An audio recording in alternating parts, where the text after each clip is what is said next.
जैसे चुनाव आयोग विधानसभा या लोकसभा चुनाव की तारीखों की घोषणा करता है, मॉडल कोड ऑफ कंडक्ट यानी आदर्श आचार संहिता लागू हो जाती है। पर मॉडल कोड ऑफ कंडक्ट है क्या, इसकी जरूरत क्यों पड़ती है और इसके नियम क्या कहते हैं, आइए आपको समझाते हैं। नमस्कार, मैं हूं आपके साथ सुनीता तिवारी और आप देख रहे हैं दी लोकसभा। देश में स्वतंत्र और निष्पक्ष चुनाव कराने के लिए चुनाव आयोग ने कुछ नियम तैयार किए हैं। इन नियमों को ही आचार संहिता कहते हैं। इन नियमों को मानना चुनाव में भाग ले रहे सभी राजनीतिक दलों और प्रत्याशियों के लिए अनिवार्य है।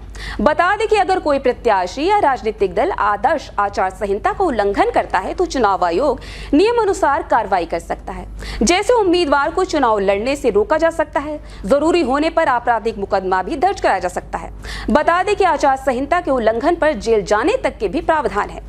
कुछ जरूरी नियमों का अगर जिक्र करें तो आचार संहिता लगने के बाद रूलिंग पार्टी किसी भी तरह की सरकारी घोषणाएं, शिलान्यास या भूमि पूजन के कार्यक्रम नहीं कर सकता।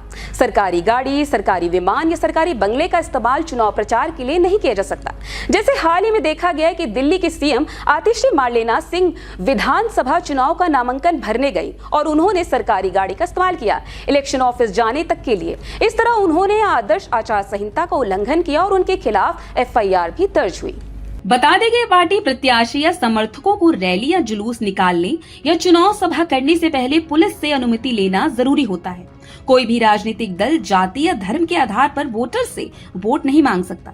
न ही ऐसी किसी गतिविधि में शामिल हो सकता है जिसमें धर्म या जाति के आधार पर मतभेद या तनाव पैदा हो। किसी भी बिन अनुमति उसकी जमीन, घर, परिसर की दीवारों पर पार्टी के झंडे, बैनर आदि नहीं लगाए जा सकते। मतदान के दिन शराब की दुकानें बंद रहती हैं और शराब या पैसे बांटने पर भी आचार संहिता की मनाही है। ये सुनिश्चित करना होगा कि मतदान बूथों के पास राजनीतिक दल और उम्मीदवारों के कैंप में भीड़ इकट्ठा न हो। कैंप साधारण हो और वहां किसी भी तरह की इलेक्शन कैंपेन से जुड़ी कोई भी चीज ना हो।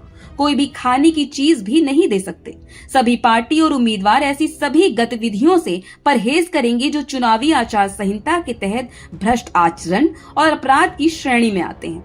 जैसे कि वोटर्स को पैसे देना, वोटर्स को डराना, धमकाना, फर्जी वोट डलवाना, वोटिंग बूथ से 100 मीटर के दायरे में प्रचार करना, वोटिंग से पहले प्रचार बंद हो जाने के बाद भी प्रचार करना और वोटर्स को वोटिंग बूथ तक ले जाने या वापस लाने के लिए वाहन उपलब्ध कराना।